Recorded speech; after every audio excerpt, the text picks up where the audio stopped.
Ya, como hablamos de la posposición del viaje del presidente Abinader, déjenme compartir estos datos, de lo que empecé a hablar en el día de ayer sobre el mundo que se nos plantea y las cosas que se van discutiendo en los foros más importantes. Predecir el futuro, señores. Nadie que tenga realmente peso intelectual, científico, está haciendo predicciones sobre el mundo. Nadie está haciendo predicciones sobre el mundo porque las predicciones están sujetas a múltiples variables. Pero hay tendencias y hay cosas frente a las que hay que prepararse. Entonces, cuando estamos hablando del mundo 2030, no estamos hablando de cosas que van a ocurrir así, están proyectadas que ocurran así, pero pudieran tener variables. ¿Cuál es el principal problema con el que nos enfrentamos actualmente? Parece increíble. El principal problema que nos enfrentamos actualmente se llama envejecimiento de la población mundial. Falta de mano de obra por el envejecimiento de la población mundial.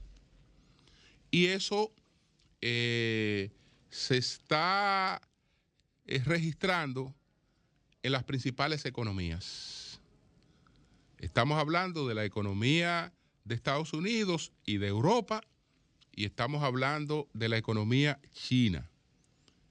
Para hablarles, por ejemplo, del caso de China, China en los años 78, cuando emprende la reforma de Deng Xiaoping, China,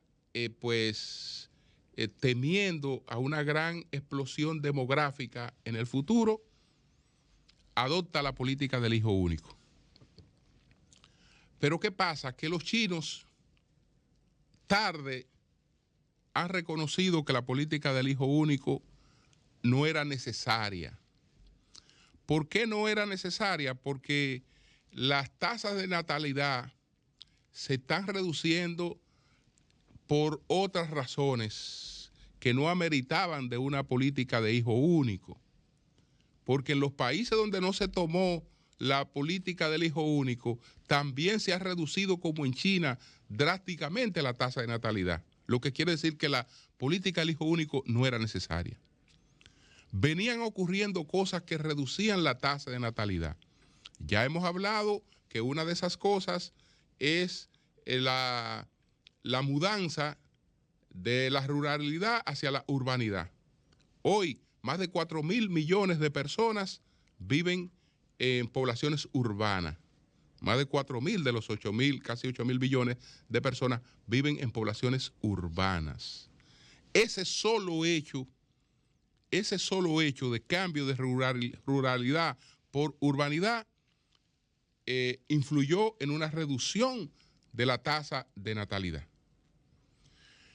Luego se produjeron reformas como la que empezó Otto von Bismarck, que fue que inició el tema de las pensiones. Después eso se readaptó en todas partes del mundo y ya el disponer de unos fondos, de una apropiación para la vejez, también hacía innecesario tener cantidades de hijos. Pero el factor más importante en todo esto es la integración de la mujer a la actividad productiva, digamos, industrial, porque la mujer siempre ha sido productiva, pero esa integración a la actividad productiva, eso fue, digamos, un factor que en todas partes del mundo, incluyendo en China, es decir, China, con el desarrollo que ha tenido desde su transformación para acá, pues empujaba automáticamente una reducción en la natalidad. No tenía que adoptar una política para eso. Estábamos hablando que las mujeres chinas parían un promedio de 6 hijos, cuando se produjo ya la medida, andaban por los 3 hijos en promedio. ¿Qué pasa? Que después China descorrió esa política, que por cierto esa política fue criminal para las mujeres. Fue criminal para las mujeres porque como yo tengo nada más derecho a tener un hijo, las familias tenían más derecho a tener un hijo, bueno, lamentablemente si venía hembrita se iba. Si venía hembrita había que sacrificarla, pues yo nada más puedo tener uno. Y la cantidad de hembritas que fueron matadas en China es inmensa. Si era hembrita la primera, era muy probable que no naciera, porque las familias preferían tener un varoncito.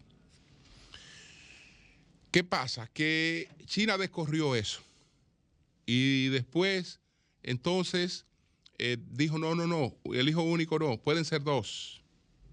¿Usted sabe cuántos hijos permite China actualmente? 3. Pero no hay mujeres que paran 3. Lamentablemente ya no hay mujeres que paran 3.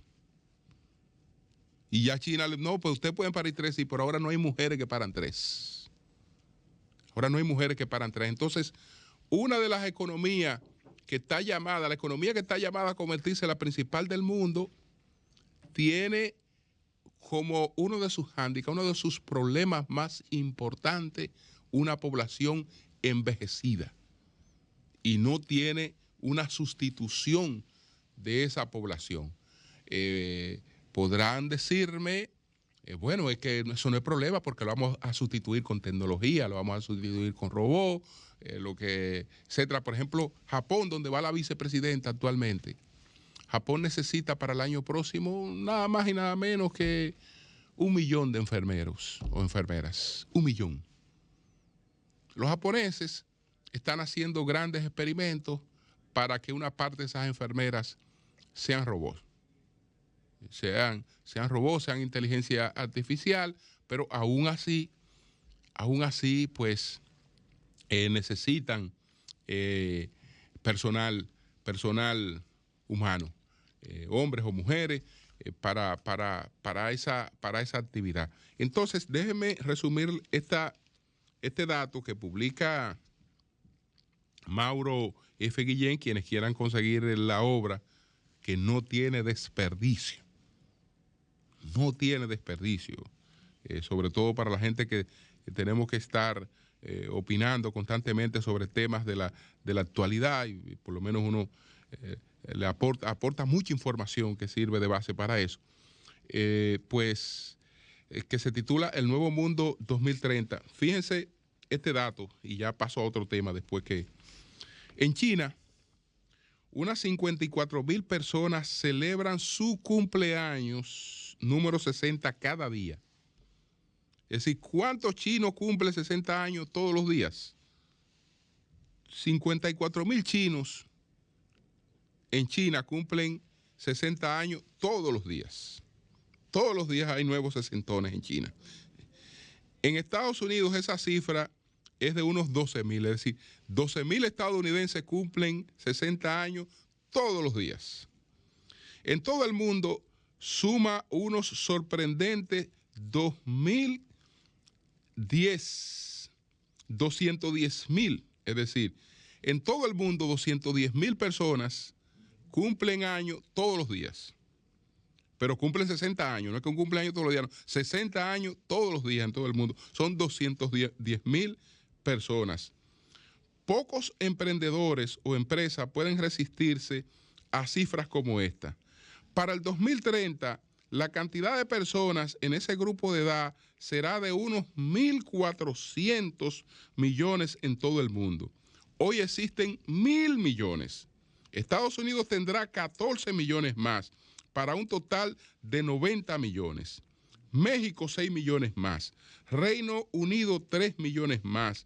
India 50 millones más y China unos colosales 113 millones extra. Incluso los países subdesarrollados verán enormes incrementos, en especial en términos relativos. Por ejemplo, Bangladesh pasará de 13 a 21 millones de personas de 60 años o más. La estadística clave para quienes están en el negocio de analizar consecuencias sociales del cambio demográfico es la proporción de la población total que representará este grupo. Para 2030 alcanzará 38% en Japón, 34% en Alemania, 28% en Reino Unido, 26% en Estados Unidos y 25% en China. ¿Podrán sostenerse los sistemas de salud y de pensiones? Bueno, están en serios peligros. Se trata de una buena pregunta, pero veamos estas mismas cifras y por ahí. Ya seguiré compartiendo otros datos, pero todo esto lleva a colocar en su importancia una generación que en términos del marketing comercial estaba prácticamente en el olvido. Y ahora todas las empresas van despertando y decir, bueno, pero nosotros que entendíamos que hay una mudanza hacia los millennials, que los nativos digitales, que etcétera, etcétera, pero resulta que el mayor poder adquisitivo, pero ya no solo un problema de poder adquisitivo, sino de peso poblacional, se está colocando en poder de una población envejeciente que realmente hay que replantearlo. Y eso en términos de mercado, pero en términos de futuro y de producción hay grandes desafíos. Pero señores, vamos a hacer un punto ahí para poder tratar los otros temas que tenemos aquí en la agenda.